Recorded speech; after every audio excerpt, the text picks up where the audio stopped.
vast multiverse.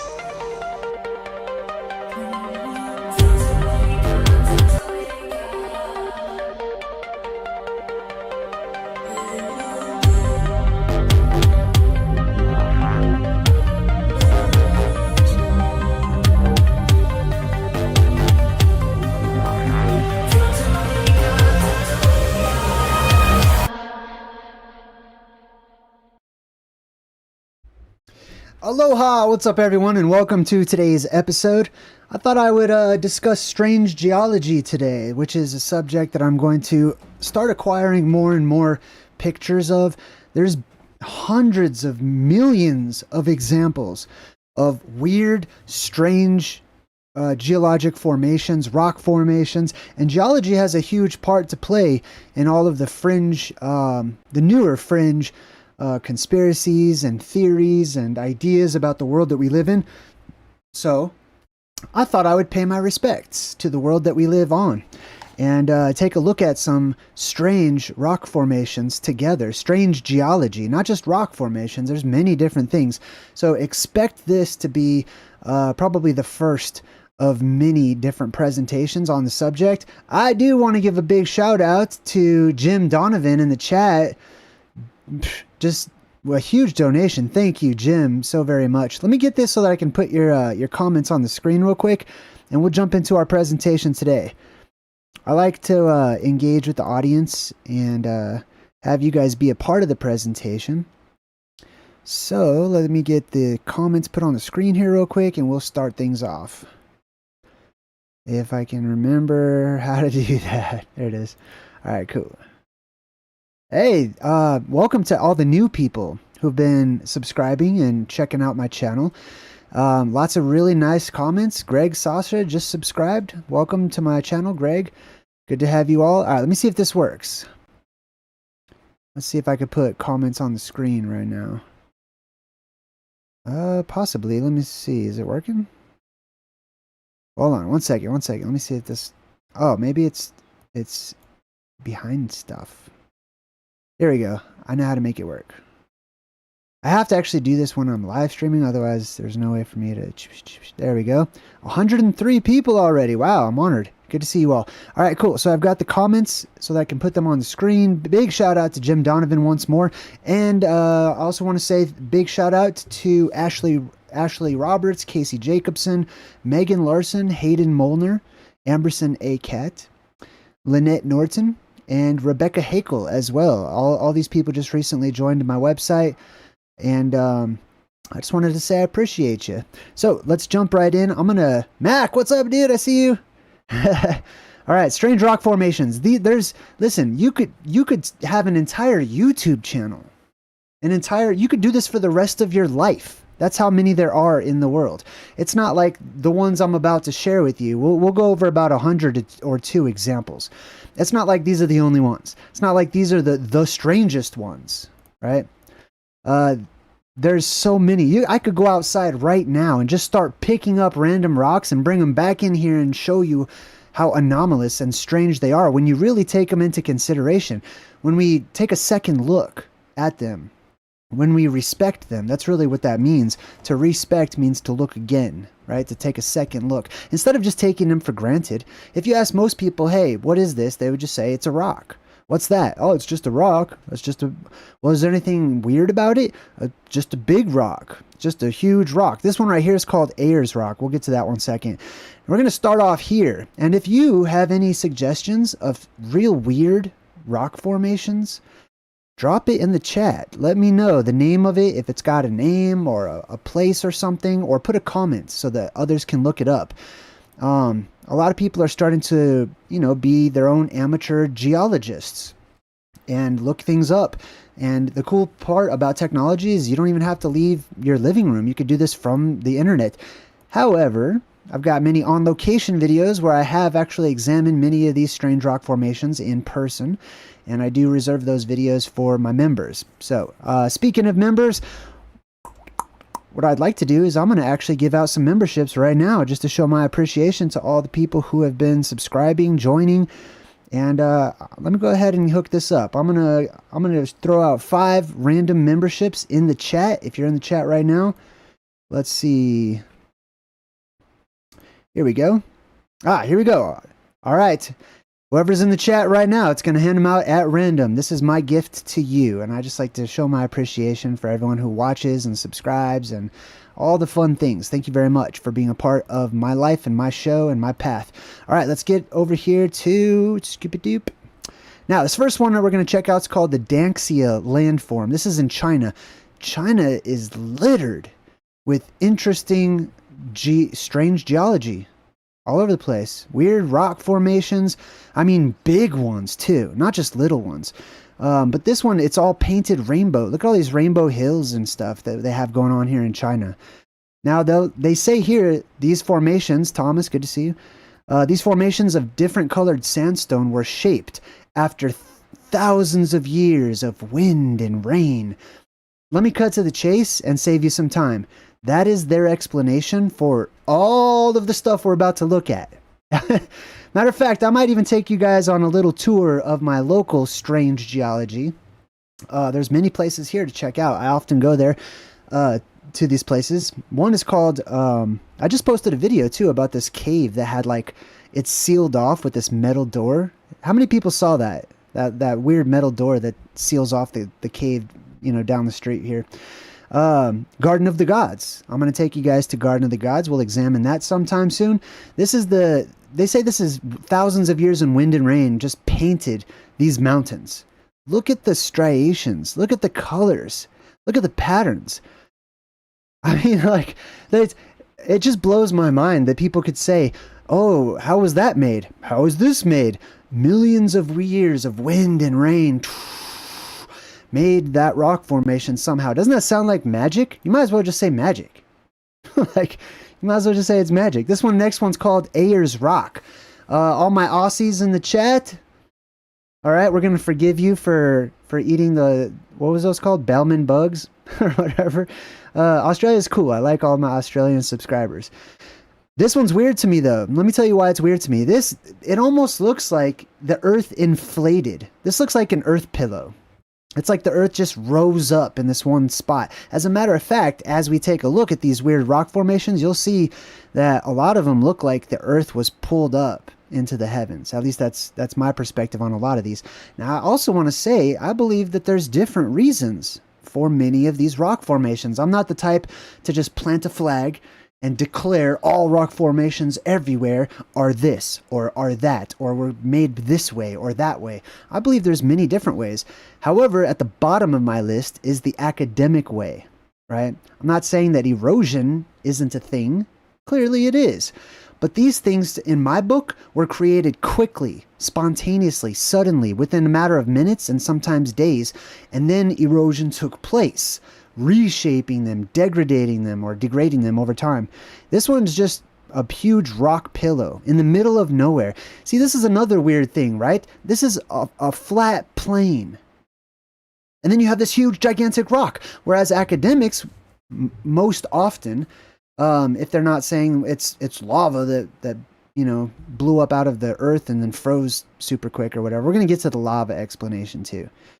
But academics would have you believe that up here, usually this is an explanation that they like to use, that's where the land used to be. And then it just eroded down over millions of years. Okay, so it's just all spread out evenly, perfectly. It doesn't make sense to me. I mean, I get their explanation, but I can think of much better ones myself. This is called Uluru, also known as Ayers Rock. It's a large sandstone rock formation in the southern part of Northern Territory of Central Australia. Wow, that's a lot of directions. It's listed as the UNESCO World Heritage Site. Also something I don't care about. I'm just going to be honest. Okay, I'm going to be myself.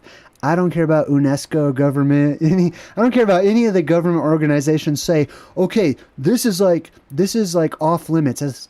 As a matter of fact, whenever they say like this is a national park or this is off limits or, you know, they want to preserve a certain piece of land when they're always destroying land and destroying nature, I raise an eyebrow at that.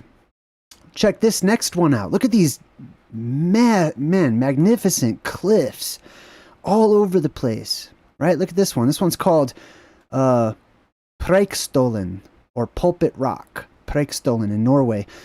Preikestolen, aka Pulpit Rock, is a massive cliff in Forsand, Ryfylke, Norway. Each year it's visited by 150 to 200,000 people, making it one of the most visited natural tourist attractions in Norway. Now, here's another thing to consider. Many of these rock formations, especially those in other countries aside from the United States, they often have known legends about them, about their formation, about where they came from, how they were created. Sometimes they talk about giants and titans that were petrified and turned into stone instantaneously. Sometimes there's a battle with Satan himself, and the devil is casting lightning down and petrifying things. The stories are so interesting to me. Much more interesting than, oh, wind and rain over millions of years. The next one we've got here, Cappadocia. Now this is an okay picture of Cappadocia. I feel like there's way more interesting rock formations in Cappadocia. One of the most notable ones in this region in Turkey, they look like Smurf houses. Have you guys seen those ones? Let's check it out together. I want to show you. Let's do Cappadocia megaliths. Boom. Now check it out. This looks like a Smurf village when you look it up. Okay, some look like other things. Okay, let me just, since these pictures are here, okay, I'm just going to share with you my perspective. Some people think those are, for some reason, petrified male privates. I don't. I mean, what is there, like 4 in a row right there? And they're all piled on top of each other, okay? I'm more inclined to believe they're mushrooms that petrified than they are any of this other stuff. I didn't know this was going to come up. Wow, geez. All right, here we go. So this is stuff like this one right here, right? See, these remind me of the Smurf villages, right? And I believe that whenever, I found evidence for whenever we go through a cataclysmic shift, every other cycle we go through, everything in this world grows to gigantic sizes. Mushrooms, especially because of all of the death and decay that ensues after the apocalypse, it's the perfect place. The greatest conditions. It's all foggy and misty and warm and stuff. It's perfect for fungi, right? In the post-apocalyptic world. And then all these things grow to huge sizes.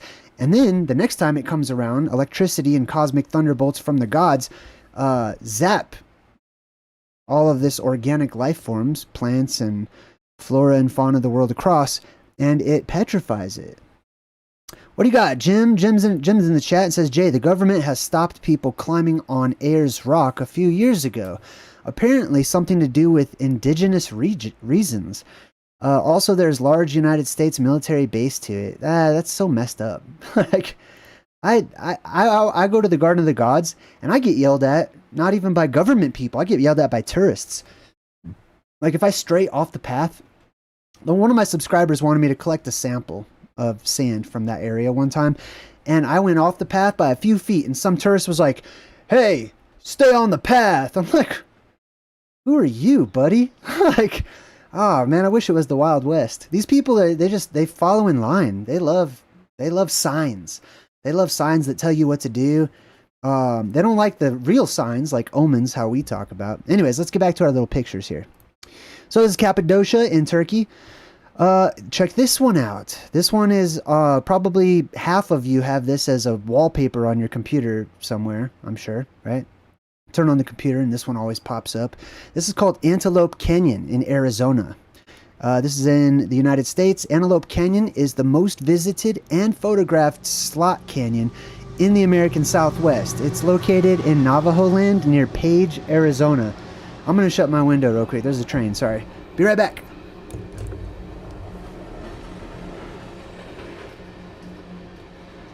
Always a train.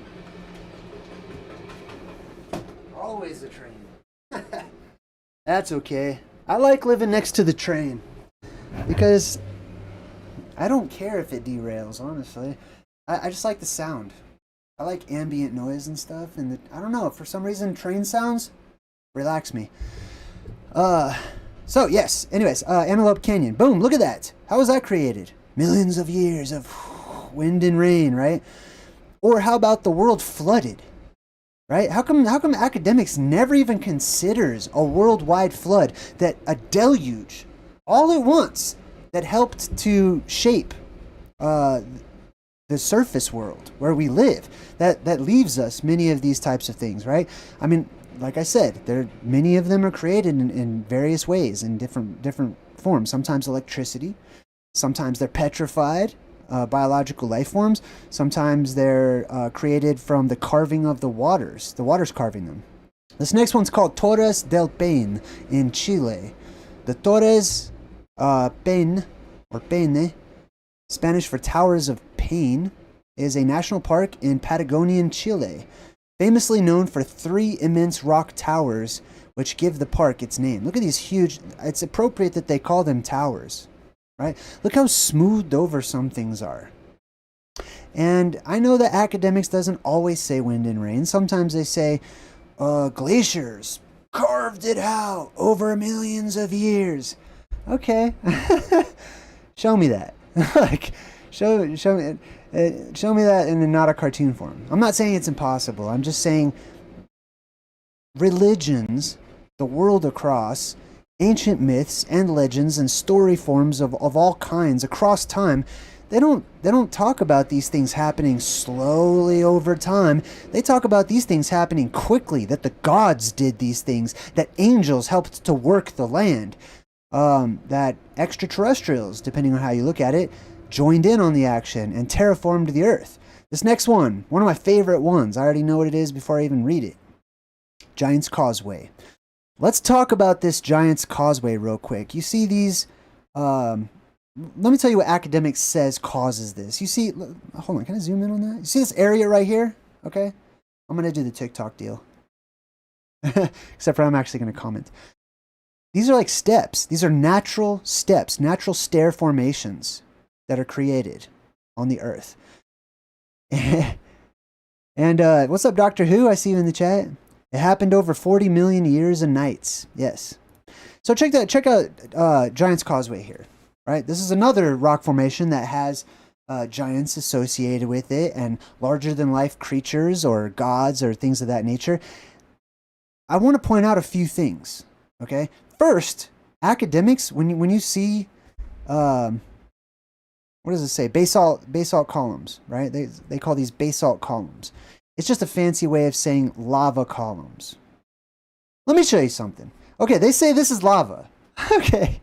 They say that's lava. Lava that makes perfect tiles. This is where the whole mason thing comes from, and the tilers and whatnot too.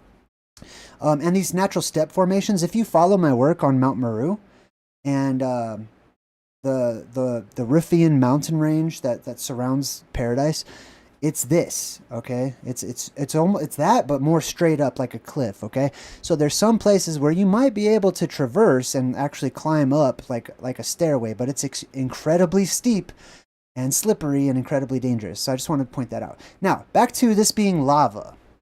Okay, hold on. They say this lava. This is, I guess, maybe the inside of a volcano. The rest of it blew away.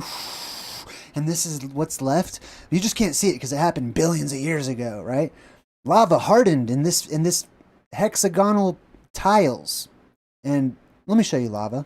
Let's just remind ourselves what lava looks like. Lava, dry lava? Yeah.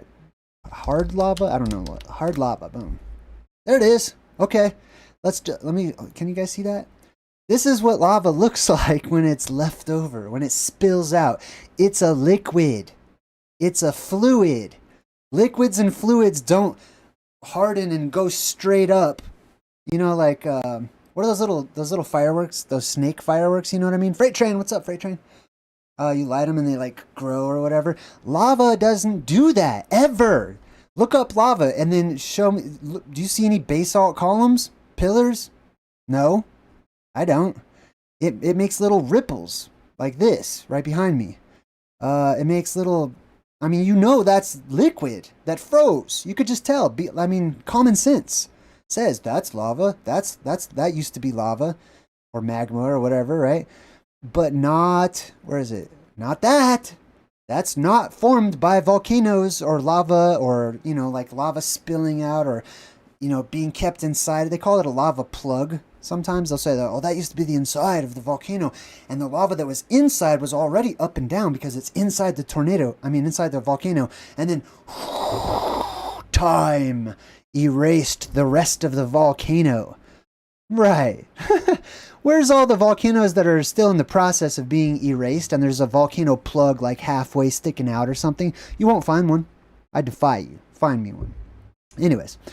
We got Trigger Happy Productions in the chat who says, JayDreamerZ, I think the Grand Canyon could be only 500 years old.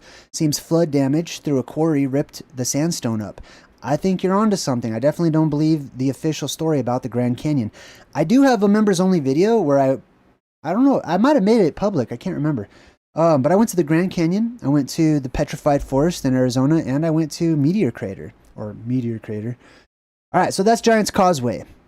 Giant's Causeway is an area of about 40,000 interlocking basalt columns. The rest, the result of an ancient volcanic eruption. Well, isn't that vague? Right? Isn't that vague? How was that made? It's the result of an ancient volcanic eruption. Let's look at ancient volcanic eruptions real quick. Ancient volcanic eruptions. This is called research. Show me the leftovers here. Okay, there's something. I don't know. Anyways, you get the point, right? This is not left over from some volcanic eruption that created pillars and towers and hexagonal columns that shoot up into the sky. What kind of crap is that? I don't buy that.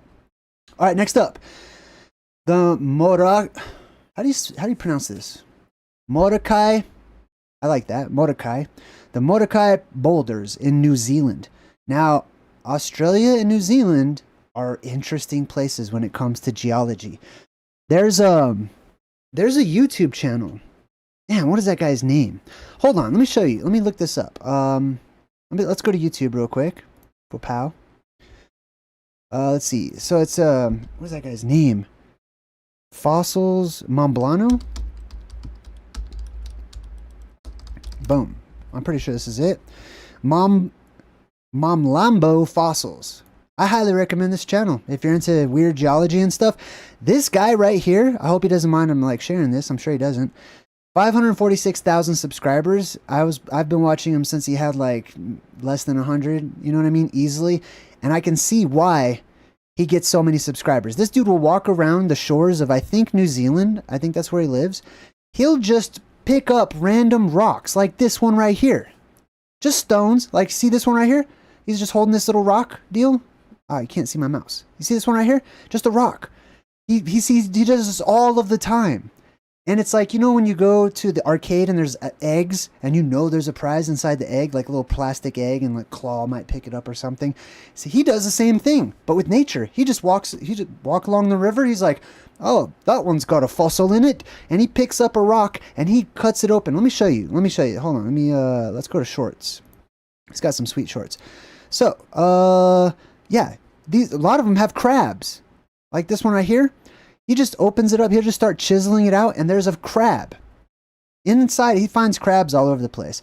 There's other things too, but he will crack open these rocks, and there's animals, petrified animals inside of these, and they're always really smoothed over, like how they say, like river rocks and pebbles and stuff, how they're really round and smooth, and they say, oh, it's water rushing over it or whatever.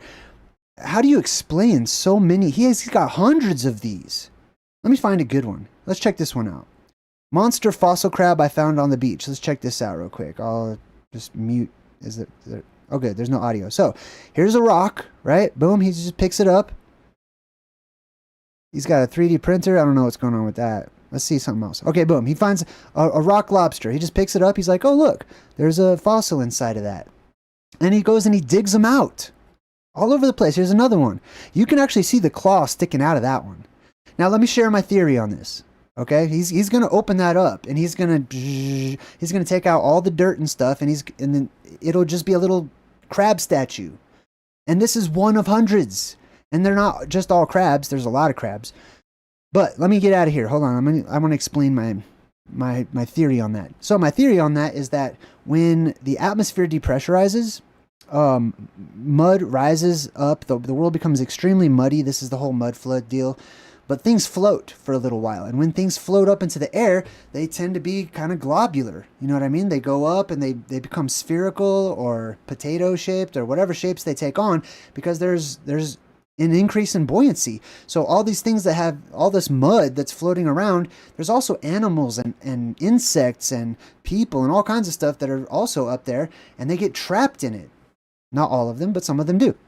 Or some are already in the earth, and, you know, pieces of it will lift up. Anyways, cosmic thunderbolts from the gods, electricity, powerful electricity, will hit that mud and take out all of the water instantaneously, and it will petrify, freezing in time the organic life forms that are inside of it. Some of these, like the Morokai boulders, these look like eggs. You know what I mean? I don't know. I'm not saying they are eggs, and it's easy for us to say it looks like it, so it must be. I'm not, you know, I do that sometimes, but I try to be balanced. Anyways, this is how I think a lot of these boulders, especially real random ones, are formed in the sky. I did a video called Sky Boulders, and I was talking about this theory. All right, let's continue on. This next one is called the Kaiktio Pagoda, or the Golden Rock. You'll also see this, balancing rocks, balancing boulders. I have one here. Where they just look unnaturally balanced. Like, what are they doing there? How did that even happen? Millions of years and just the perfect conditions or whatnot. Or this fell from the sky and it wasn't always solid. It wasn't always this dense as they are today, but it was more clay-like in nature. And that clay stuck whenever it floated back down, and it stuck in place. And then it hardens over time, especially as the pressure increases in our atmosphere and adds to the density of all objects on the surface. And they freeze like that. And they stay like that. What else we got? Oh, Half Dome. Man, this is... I visited this when I was in high school. I was on the cross-country team, and we went up to Yosemite. I lived in Southern California. We went up to Yosemite to go practice, you know, running up in the elevation and stuff. And I got to see Half Dome, and man, there's also El Capitan, and there's some cool waterfalls and stuff. But look at this. This is amazing. Amazing. Like, look, there's even a jagged cliff down here. You see right there? Little jagged edge cliff. People climb up the side of this. When I was there, it was kind of sad and funny at the same time. There was a climber that actually nailed a dummy to the side, and people thought there was a person stuck up there. So helicopters were like swarming around. They were trying to rescue like a dummy that was just nailed to the side. Anyways, let's continue on. We got Koh Tapu in Thailand. Oh my God, Thailand is another place that's just full of interesting and weird and strange anomalous rock formations, many of which, I'll be honest, my most popular video that I have went viral, over 2 million views, and it is in Thailand, and it looks like a Titan laying down. How many people saw that one? Right? Laying down, looks like she's just taking a nap on her side. I mean, I've seen many mountains and hills and stuff that look like they're sleeping giants or whatever, but this Thailand one, the whole island looks like a bunch of dead titans laying there and petrified. Who is... Oh, Jim Donovan. Hey, thanks, Jim Donovan. Man, I super appreciate all your support. Oh, wow, 403 people. That's awesome. Thank you for all the likes. I appreciate everybody. Oh, anyways, check out Thailand, right? It's actually the Titan I was talking about, or, you know, what looks like a Titan, is exactly where Leonardo DiCaprio did that movie called I think it's called The Island or something. But anyways, the whole place is amazing. It even looks like there's some rock formations that look like a foot or a shoe. Like it's like flat on top like a boot, and then there's like an ankle part that goes up, and then it's just cut off right there. I'll have to share that. I think I have a picture of that in my little mud fossil collection. Thanks again, Jim. Super appreciate you. All right, next up, Zuma Rock. Zuma Rock is a large monolith located in Niger State, Nigeria. It's immediately north of Nigeria's capital, Abuja, along with the main road from Abuja to Kaduna, and it's sometimes referred to as Gateway to Abuja. Look at that. Where did that come from? How was that made? That was made by somebody or something. Brian, welcome to my channel, Brian. We've got Savandurga in India. Savandurga is a hill 60 kilometers west of Bangalore, off of the Magadhi Road in India. The hill is considered to be among the largest monoliths in Asia. Whew, look at that. I mean, if you turn that sideways, I don't know. All right, let's see what else we got.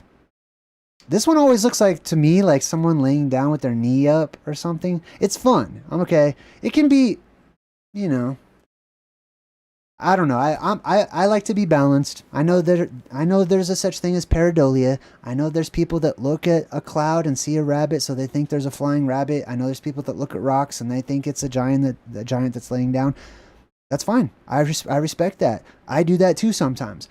But I also keep an open mind and a reservation for any extra information that might come my way that could change the story. You know what I mean? But it is fun. I will say that. This is called Sugarloaf Mountain in Rio de Janeiro, Brazil. Brazil also has so many look how beautiful the land is. Imagine that without all the water, right? You ever do that? You ever imagine the earth in different places if the oceans were removed and all that extra land and future deserts and stuff?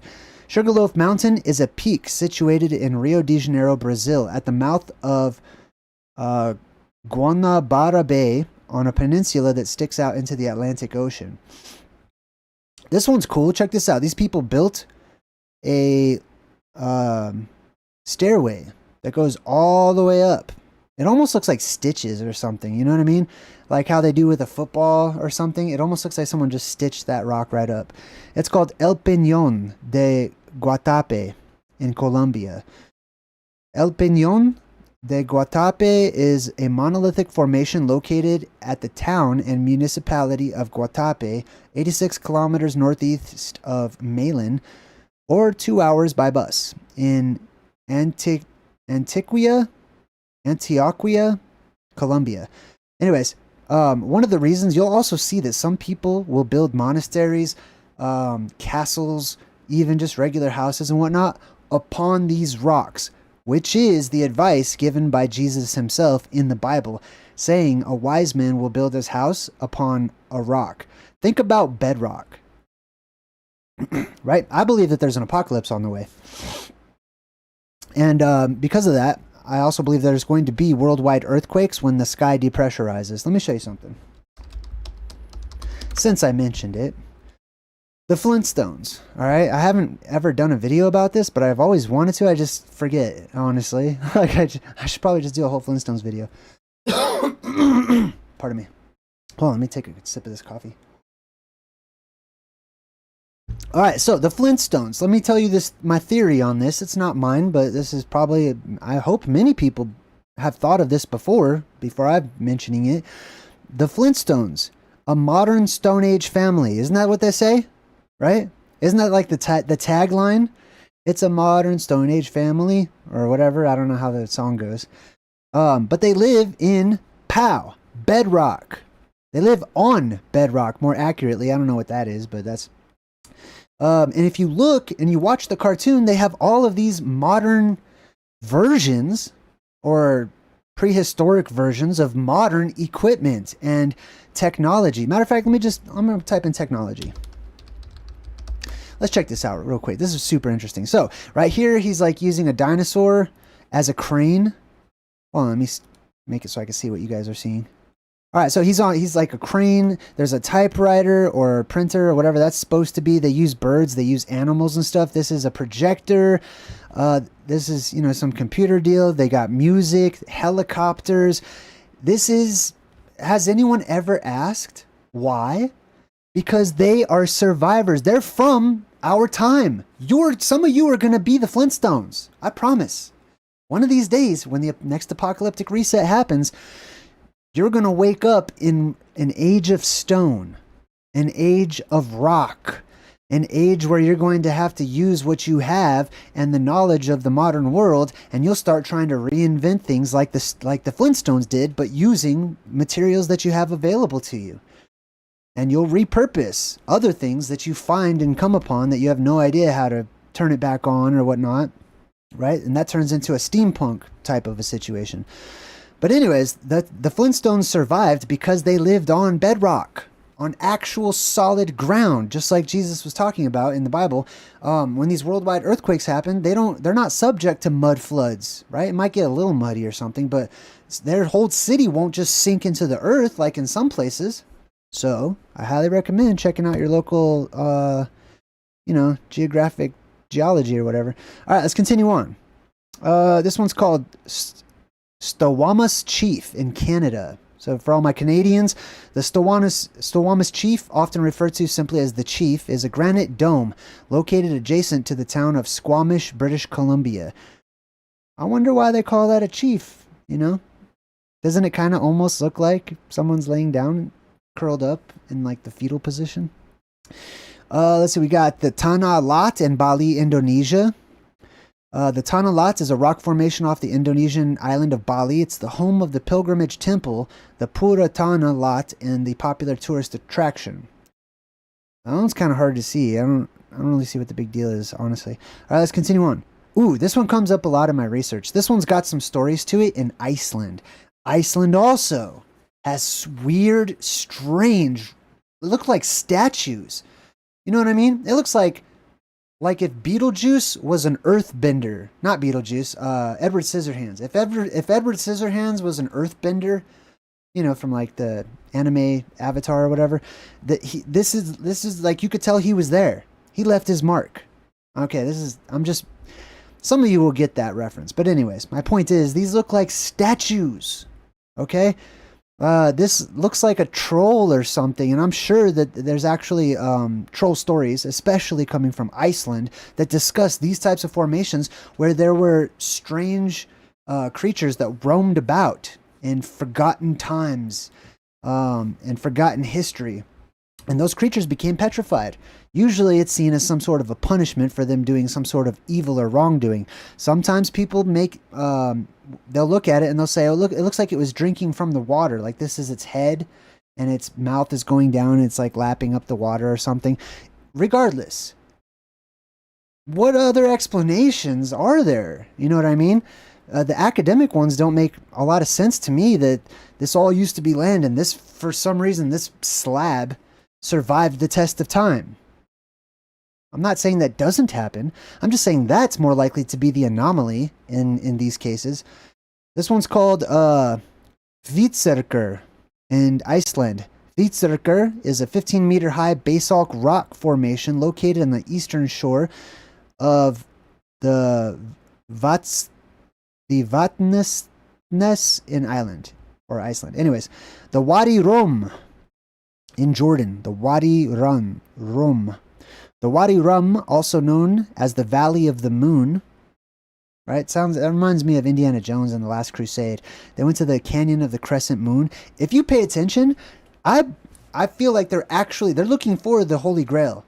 And I've found evidence that their map that they drew on that movie is actually accurate. They're just in the wrong place geographically in the modern world, but I feel like that's an accurate map. All right, the Wadi Rum in Jordan. Wadi Rum, also known as the Valley of the Moon, is a valley cut into the sandstone and granite rock in southern Jordan to the east of Aqaba. It's the largest wadi in the Jordan.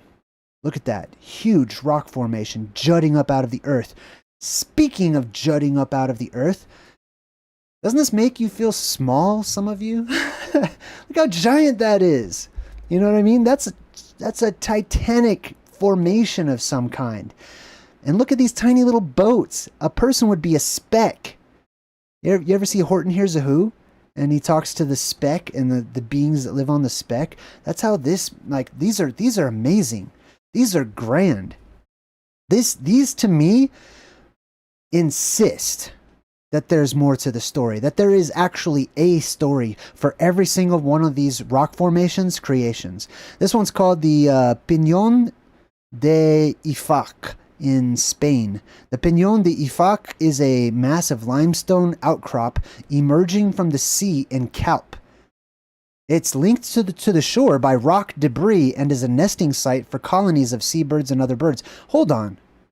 Let me talk about limestone. Hold on. Who remembers this character from the movies, right? The Rockbiter. Now, I did break this movie down on my Truth in Movies, right? If you guys have seen that one. The Rockbiter has a preference for the types of rocks that he enjoys eating. He comes up to this camp. The whole movie is true, man. Like, I don't know. If you're new to my channel, I'm sorry. I'm getting older now, so I'm just cutting right to the chase, okay? But to me, the whole movie is just speaking the truth. It's just painted. It's just cartoonified. It's just larger than life. But it's all true. The Rockbiter is a giant. He's a Titan mountain. And he rolls about on the steamroller or whatever. He pulls up to this camp and he's hungry. So he reaches down in slow-mo giant fashion and he picks up and he goes, "Ah, limestone." And it's like his favorite rock to eat is limestone, right? Why? They could have chosen any kind of rock. I've never tasted limestone, you know. Let's check that out real quick. What is limestone made of? This might surprise you. I've already looked it up. All right, boom, just check it out.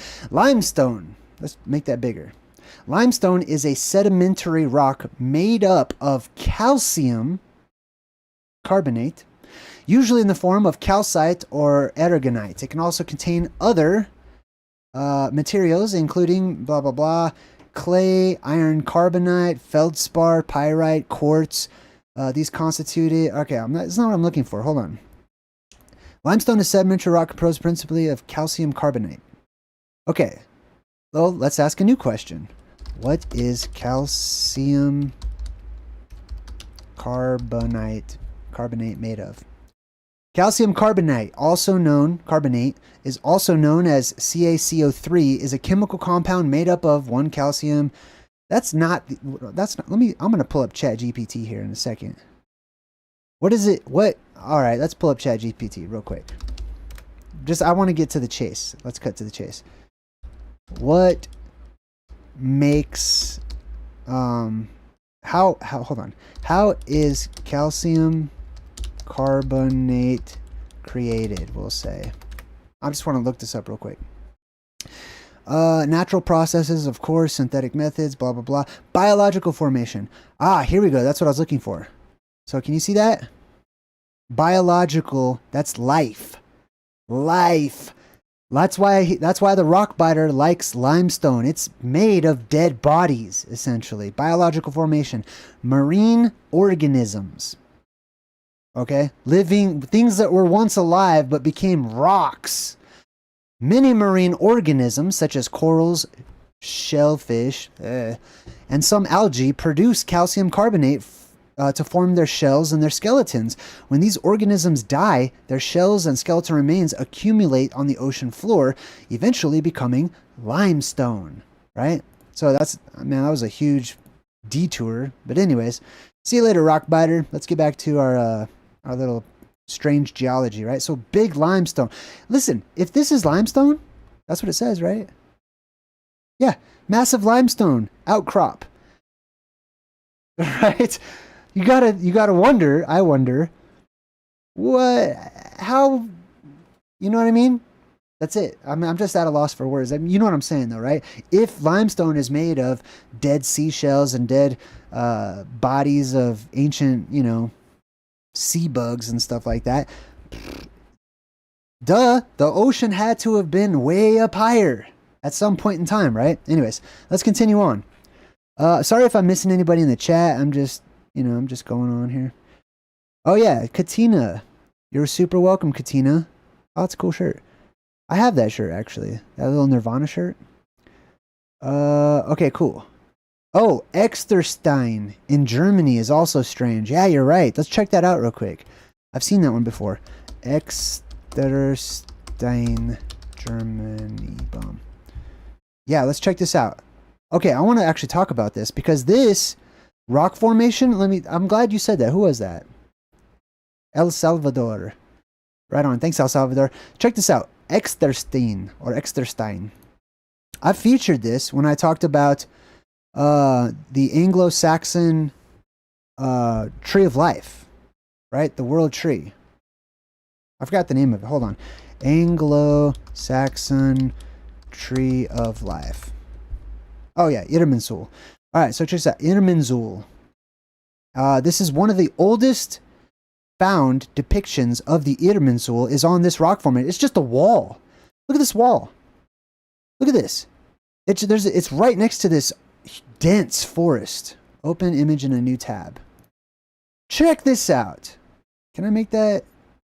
Boom. Look at this. They got bridges connecting and stuff. Oh, here's that picture down here. I wonder if I could really zoom in on it. Hold on. I want to show you this. If I can. The Irminsul. This is one of the oldest versions. It's also kind of like the Christian cross, I guess you could say. So they have Jesus. Man, this one's hard to see. Hold on. I'm just going to go straight for it. Irminsul. I don't know if I spelled that correctly. Here it is. All right, so check this out. I want to show you this little carving that's in Externstein in Germany. This is so interesting. So check this out right behind me. They have Jesus. This is Jesus right here being taken down from the cross or the X. It's basically an X or plus sign or whatnot. And then over here, this is the Irminsul. You see that right there? It's normally not bent over like that. It's usually straight up and it looks like a crossbow, basically. It looks like a T that, you know, flourishes at the top. That is the tree of life. That's the world tree. That's the beam of light that shoots up out of Mount Meru. But when Jesus, the light of the world, was taken down or died or went down into the underworld, the Irminsul also died and went down. So there's this symbolic of this and vice versa. Anyways, I just wanted to point that out. All right, so thanks for sharing that with me. That was a good one. Let's get back to these pictures here. Árbol de Piedra in Bolivia. Árbol de Piedra, the stone tree, is an isolated rock formation in the the Eduardo Avaroa Andean Fauna National Reserve, blah, blah, blah. Anyways, it's a rock that looks like a tree, basically. Now, to me, it looks more like a mushroom. There's mushrooms that look like this, okay? I did this whole video called The Mushroom Kingdom, where I share all these rock formations. I'll share some with you today. They look like mushrooms, gigantic fungi that have just been frozen in time. And it's interesting, too, because if you imagine that there were giants living and walking about in the land long ago, and most humans were actually, if we saw an ancient human, like if I walked up to one of the biblical patriarchs, I'm sure he wouldn't be 5'8". These people were known to be like twice the size we are today, at least. Some of the legends, especially if you go into, you know, Judaism and Islam and stuff, they talk about the patriarchs, their patriarchs, being 20, 30 feet tall. And they weren't considered to be giants. That was just normal size back then. So if there's a whole bunch of edible mushrooms, you know, growing all over the place that are also gigantic in nature, that's pretty awesome. This one, oh, El Capitan, there it is. Yosemite. Oh my God. Let me tell you something. I can smell this place right now just by seeing this picture. Like the air, God, especially if you're from a place that's smoggy like Southern California or Mexico City or something. Oh my, if you go up, that's why I love living in Colorado. The air is just, it goes into my brain and it fills my soul. The air is so fresh. It's like nature just breathes life into me. I don't know how else to explain it. I don't take for granted fresh air. Not only that, but many of you know, like, I have a deviated septum on this side, so I can't breathe through this nostril unless I pull my skin off to the side. But God, the air is so good here. Anyways, my point is, let's look at the rock, right? So it's El Capitan. Many people like to actually sheer face, you know, climb this sheer face cliff. The place is beautiful. Yosemite is amazing. And let me tell you this, Yosemite is right there by Redwood National Forest and Sequoia National Park. And if you didn't know, like, why does the government just leave those places alone? Why is this a national park, right? It's not because it has nothing to do with it's so beautiful. That's a big clue. It's got nothing to do with, oh, it's just beautiful and the government loves nature and beauty and they just respect it so much. It's because of what's underground here and all these places, okay? There's underground cavernous systems that at one point in time, at the very least, were full of energy, earth energy, that allowed people to see into the future and prophecy and divine and would heal you and had all these amazing properties that allowed you to have telepathy and read people's minds and stuff. Hell yeah, the government doesn't want you to go down there. There's a whole off-limits area. There's right around here. All right, there's an off-limits cave. I think it's actually called the Crystal Caves in Redwood National Park. And they have a gate, one of their main gates. And there's hundreds of tunnels, and they're all off limits, except for like one. And it's a guided tour. Anyways, the gate looks like a spider web. It's a spider gate. El Capitan. Let's see. Right on. Anyways, let's see. Anybody in the chat? All right. I'm going to sneeze. Hold on 1 second. This is going to be great. Fudge, I psyched myself out of it. Ah, man. Anyways, I hope it comes back. All right. Mother and child balancing rocks in Zimbabwe. Some of you probably already saw that, right? It looks like there's somebody carrying a baby and there's a mom here and there's some kids. And they're like, you could almost see the biblical story. And by the way, please, let's not argue, in the chat, okay? Here on my channel, we're very open-minded and reserved and kind and laid back, and we respect other people's things. We don't go around telling people what to think or insisting upon absolutes or fact or this is the way that it is or whatever. So if you're new, just keep that in mind. If you'd like to let us know what your perspective is, phrase it like that. That would be very helpful. I think this, or I see this, or, just personalize it instead of, telling people that's not true, or say, whatever. Just talk about what resonates with you instead of what doesn't.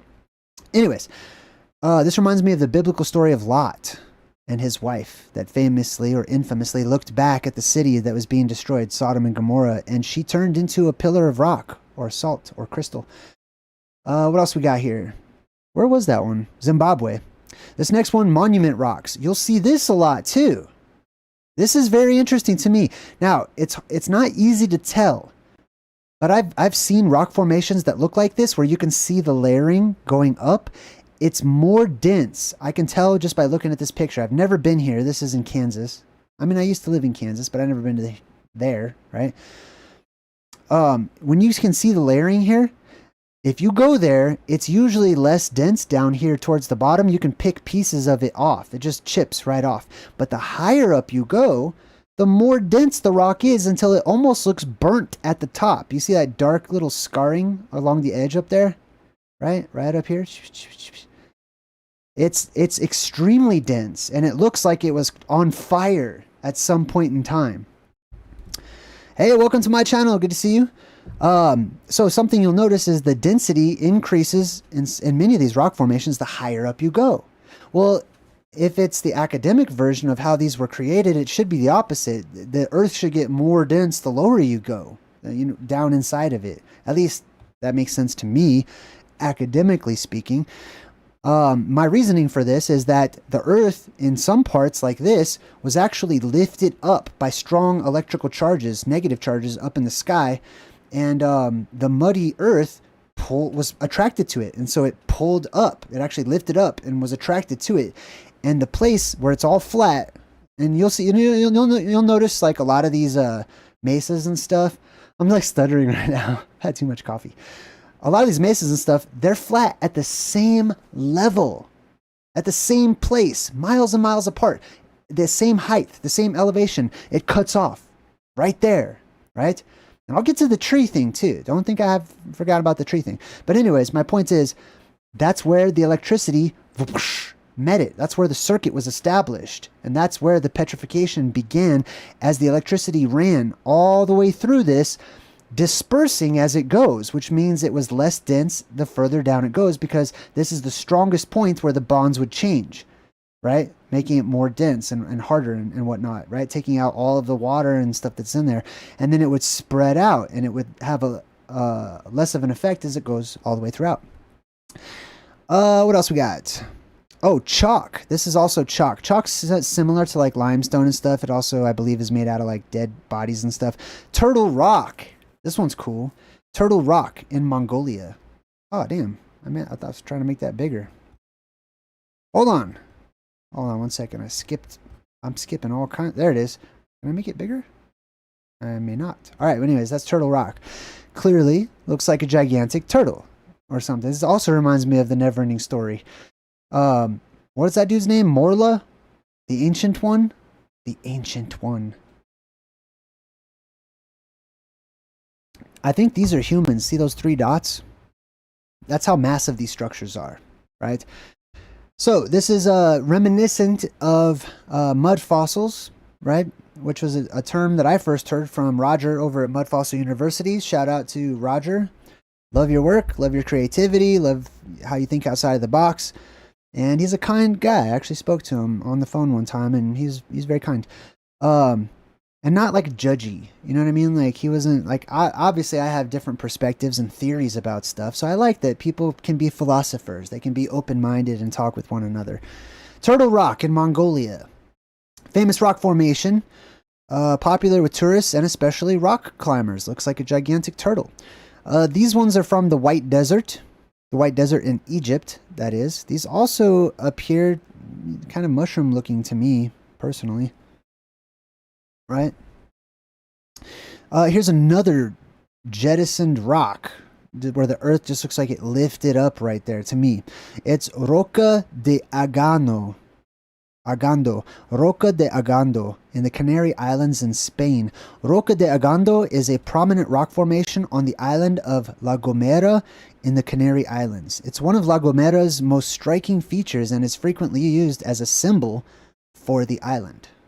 Check that out. How else would that be created, right? Vivid Soul. Hey, that's a cool name. Welcome to my channel. All right, next up, look at these ones. Speaking of what looks like something that lifted up into the heavens, I see these interesting formations all over the place. This is called Tsingy Rogue in Madagascar.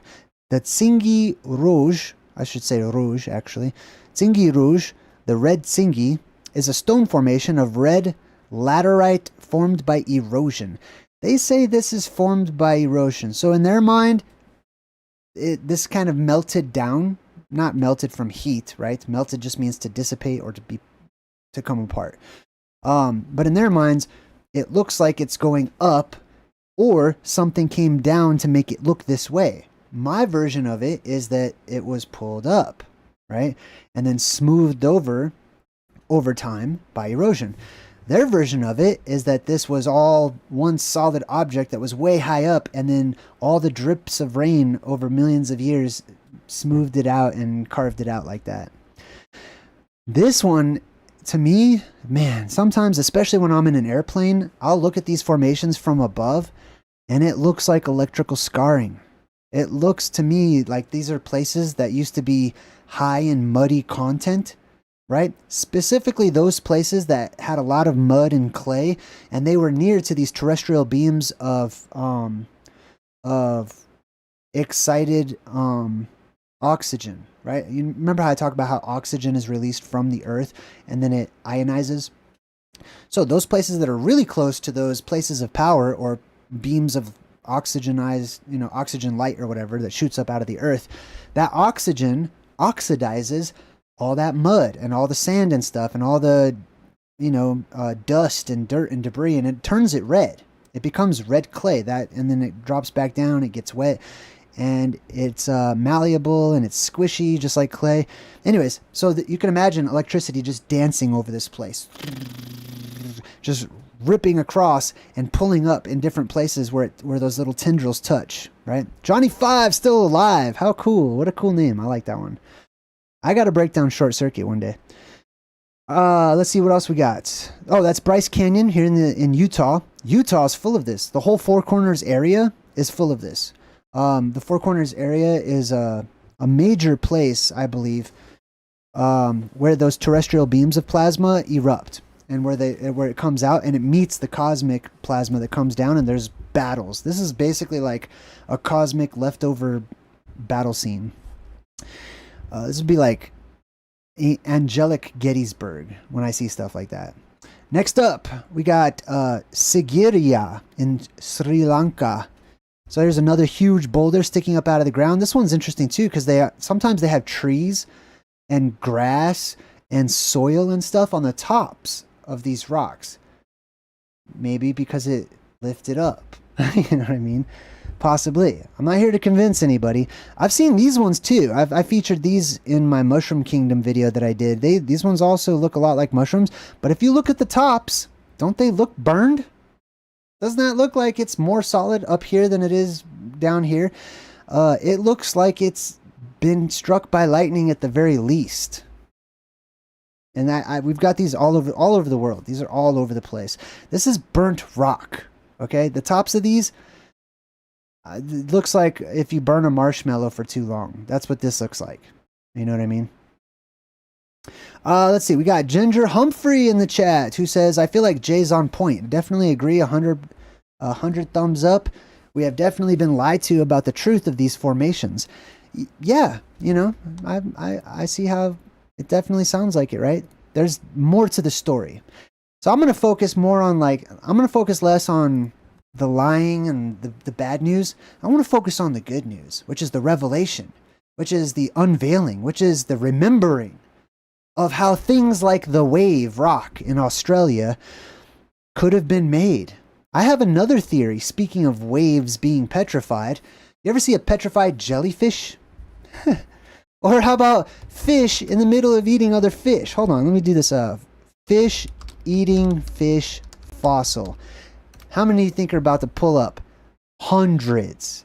What are the odds that there would be so many different and various examples of fish in the process of eating another fish, and they just happen to mud slowly rolled over them, and they're like, screw that, I'm gonna finish this meal. They don't spit it out. Fish can spit stuff back out.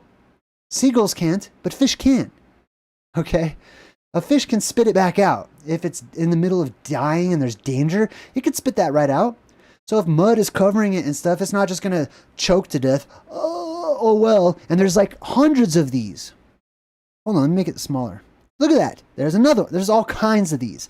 Fish in the middle of eating other fish. And then there's stone. All the way around is stone. People will say, well, yeah, it's stone because mud rolled into the water. The ocean, the lake, whatever. I don't buy that. Here's my theory. The electricity zapped these waters that were high in mineral content and solidified the water. Actually, it zapped out all of the water content and kept the mineral content intact. Okay? So mineral basically means there's tiny, tiny little rocks and crystals and stuff in certain lakes and ocean and stuff like that. So whenever you zap it with cosmic thunderbolts from the gods, you basically, in essence, petrify the water. Okay, you actually remove the water really instantaneously, but it freezes it all in rock, instantly petrifying the object inside of it as well. Look at this. Look at all that in the middle of eating another fish. How about petrified jellyfish? Let's check that one out too. That's a wonder. Petrified jellyfish. Might as well. Yeah. Okay, I don't know. I haven't really looked this up too much, but I guess they got petrified jellyfish too. Where? Oh, this is I want pictures. There you go. Boom, petrified jellyfish. How does that happen? Jellyfish don't have bones. How does a jellyfish petrify? It's just going to dissolve and die. It's not going to leave an imprint or whatever unless it's instantly frozen and the water around it petrifies or is instantly removed. And all of those minerals and whatnot bond to one another. Anyways, you know what I'm saying, right? So, stuff like this, I'm not saying that was water that just petrified or froze in place, but I'm not discounting that either. This definitely resembles water at least being involved. Maybe from a gigantic worldwide flood. Wave rock is a natural rock formation. All these are natural, okay? I mean, I know that, people carve stuff, but this is not carved. This is natural. shaped like a tall breaking ocean wave. It forms the north side of a solitary hill which is known as Hayden Rock or Hayden Rock. This hill, which is a granite Inselberg, lies about 2 miles east of the small town of Hayden, southeast or east-southeast of Perth, Western Australia. This is cool. I wonder if they let skaters go here and people on bikes and stuff, because that looks like it would be fun to ride on. Anyways, balancing rocks. Here's some more of the balancing rocks. This one's called the Bremen Rocks or Idle Rock in North Yorkshire in England. Yorkshire, England. So once again, my theory on this is it looks like clay that's been squished down, doesn't it? Like before it was so dense. It looks like it could at one time have just been mud or clay that dropped down from the sky, and then wherever it landed, which is on top of this, it stuck right there. And then as it becomes more dense and hardens over time, you know, it becomes a sort of balancing statue. You know how many balancing the rocks there are in the world? Let's check it out. Balancing rocks. Now, there's probably going to be a lot of man ones. Yeah, people like to balance rocks, which I think is cool and fun, especially when they do stuff like that. This is in Garden of the Gods, actually. I've visited this many times. They had to put cement underneath this one because people were like, you know, people would try to push them over because they're stupid all the time. But there's all these different versions of like balancing rocks the world across. Some of these are natural. That one's a natural one. People will balance like little rocks and stuff. All right, let's continue on. Next up, we got the Devil's Marbles. I think that's a PC probably version of saying what this is. But the Devil's Marbles in Northern Territory, Australia. Once again, down south, down under. The Devil's Marbles are located south of Tennant Creek area of Northern Territory in Australia.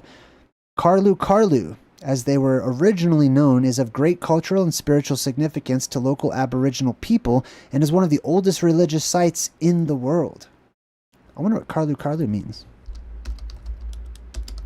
I'm looking that up. Round boulders. Okay. That's fine. Anyways, the Devil's Marbles, you know, we'll go with that. Now, it's interesting. It says Karlu, and there was a witch in Irish folklore. I've shared this story of Carlin Maggie, right? Carlin Maggie notoriously was this witch that everyone was well aware of in Ireland, I believe. And she went out and fought the devil one day. And the devil appeared as a tempest, as a storm, as like a world storm. And the devil was throwing rocks. The devil's rocks. That's why the devil is associated with so many of these rock formations, because it's electromagnetic in nature. Hey, I got Susie Flat donated and says, "Thank you, Jay. Awesome content as always." Thank you, Susie. That was super kind of you. Very kind. Thank you. I'll go ahead and let that play out. Next up, we've got, this one is so cool. Drangarnir. Check out Drangarnir. Now, my very first episode of Truth in Movies was BFG. Big, friendly, giant. At first, I thought it meant something else, right? Possibly. But it's a kid's movie, so it's big, friendly, giant. But it's a big friggin' giant, right? This is featured in the movie, except for it's not this particular one. They show this in fantasy all over the place, science fiction and stuff. They try to create these otherworldly structures, but they can't. They can't create it. They can't. It's not actually an original idea that people come up with. They tune in. They tap into things that already exist or did exist or will exist in the future through the ether or through the Earth's energy that's resonant throughout all of us. And a creative mind, an open mind, allows people to tune in to these types of truths. And so they end up, oftentimes being in movies and stuff. But check out this. Look at this.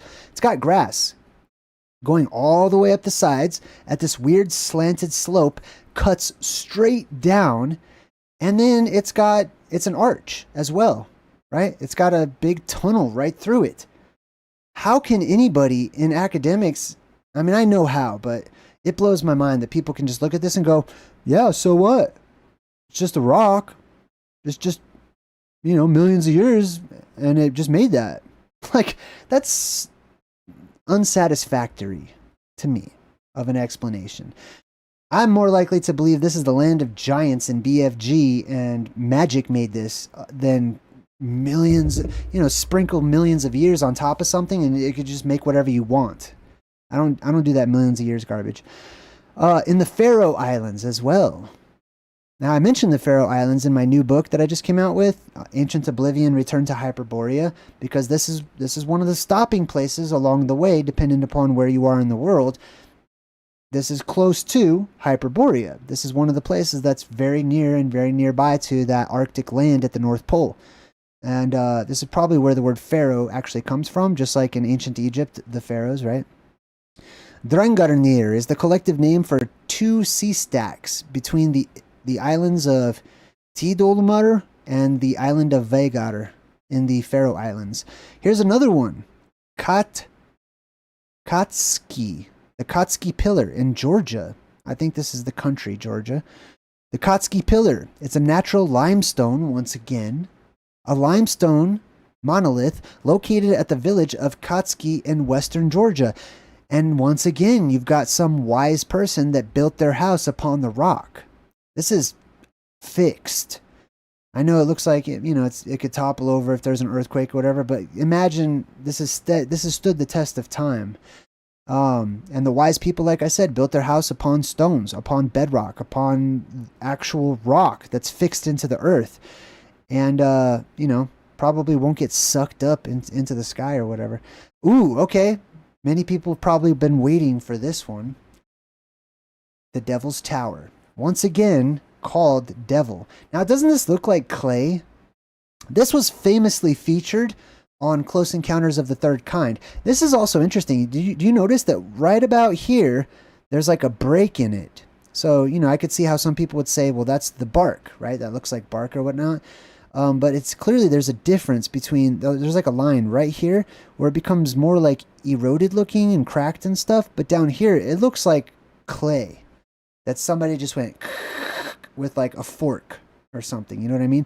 Which actually the guy in Close Encounters of the Third Kind, Richard Dreyfuss, I think, he makes this out of mashed potatoes and he uses his fork to like make the lines and stuff. He's called to this. God, that's such a good movie too.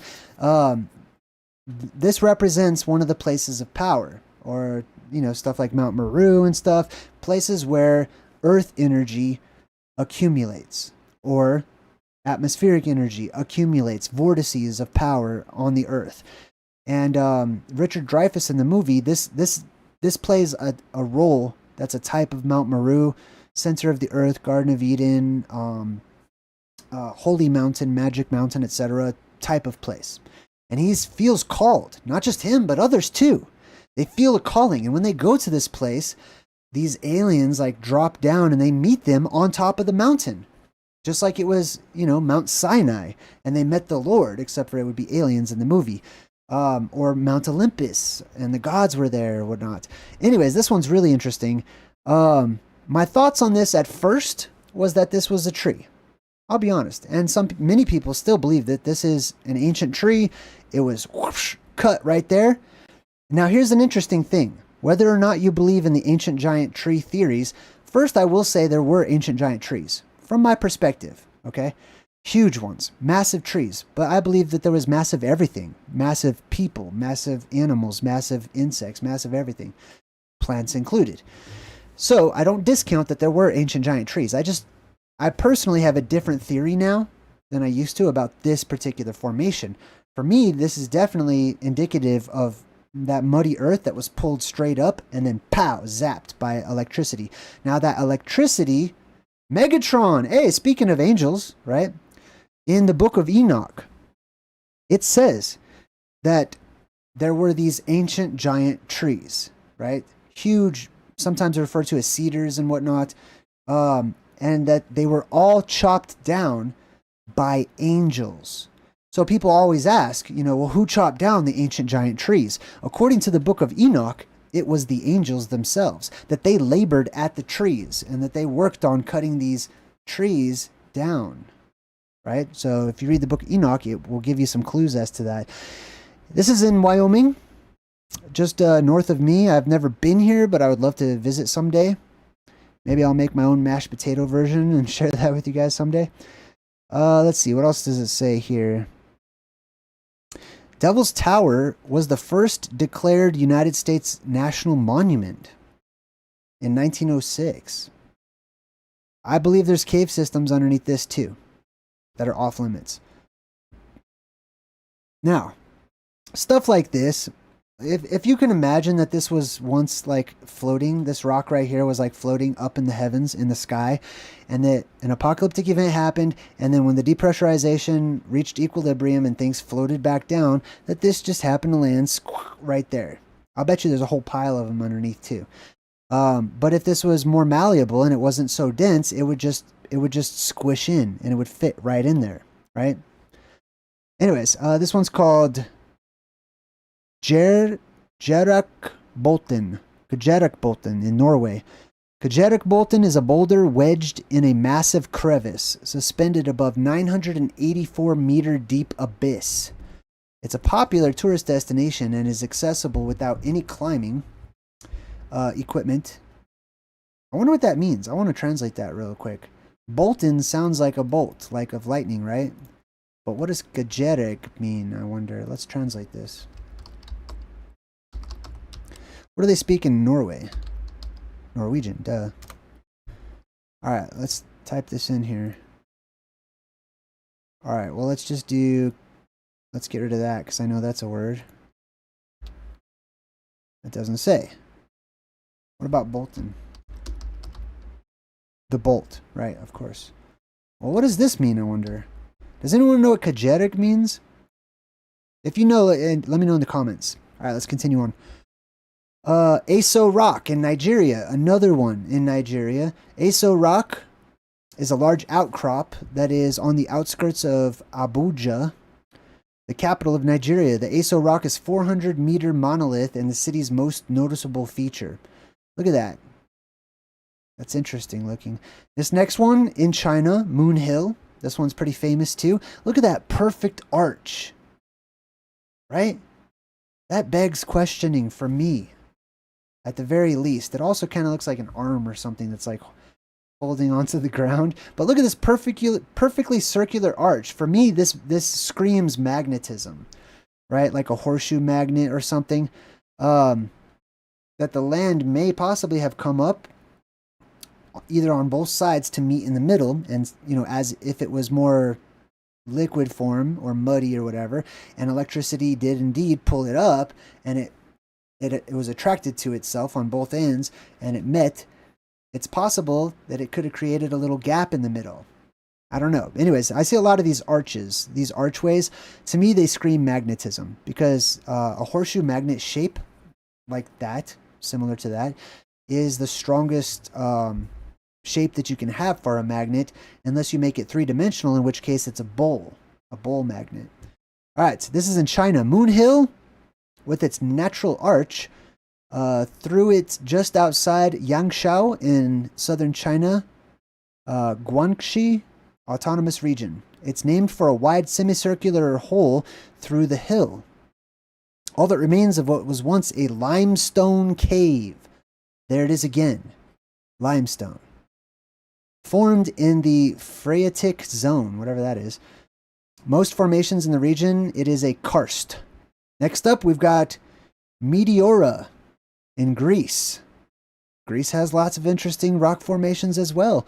The Meteora, or middle of the sky, is what that translates to, is one of the largest and most important complexes in Eastern Orthodox monasteries in Greece, second only to Mount Athos. Look at this place, right? You just have I have a sense. Something happened there. This isn't just, I'm looking at, time-lapse photography, millions and millions of years, and it all kind of just fell apart. No way, man. There's way more to the story.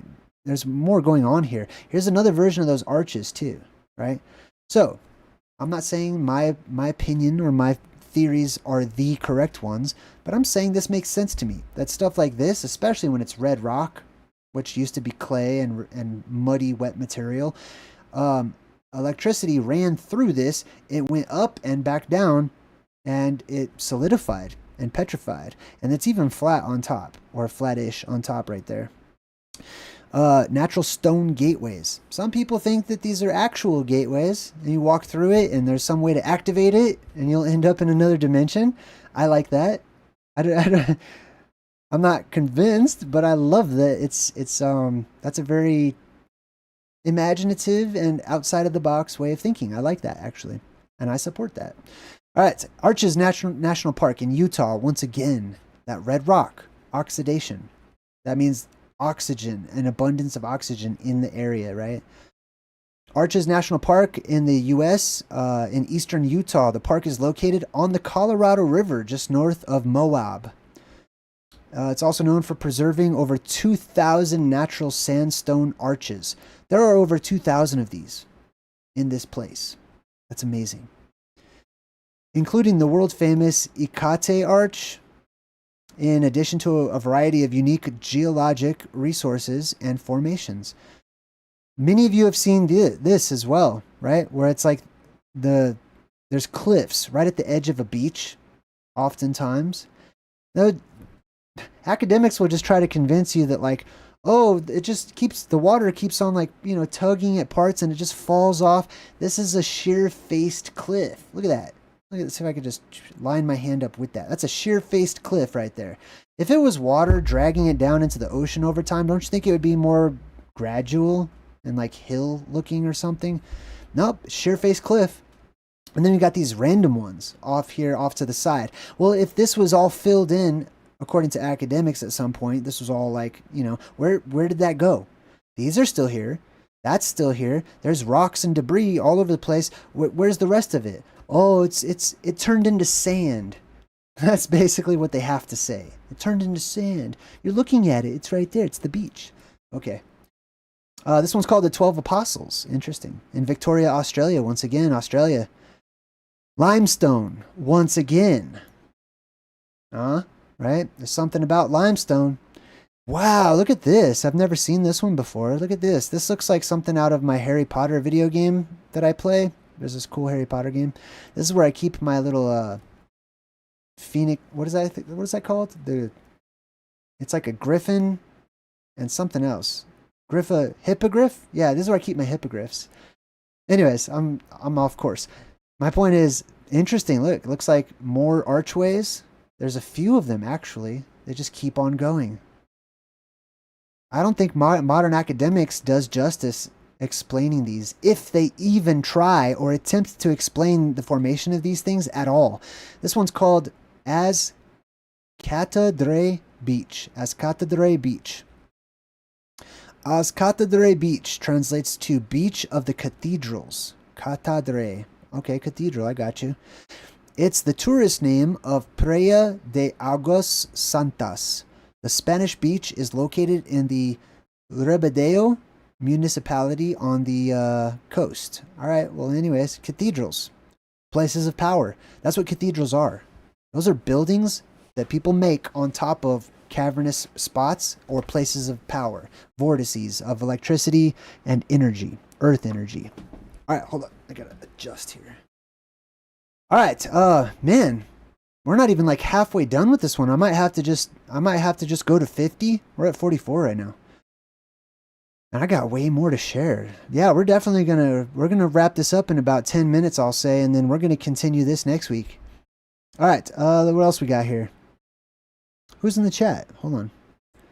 Wheezy, what's up, Wheezy?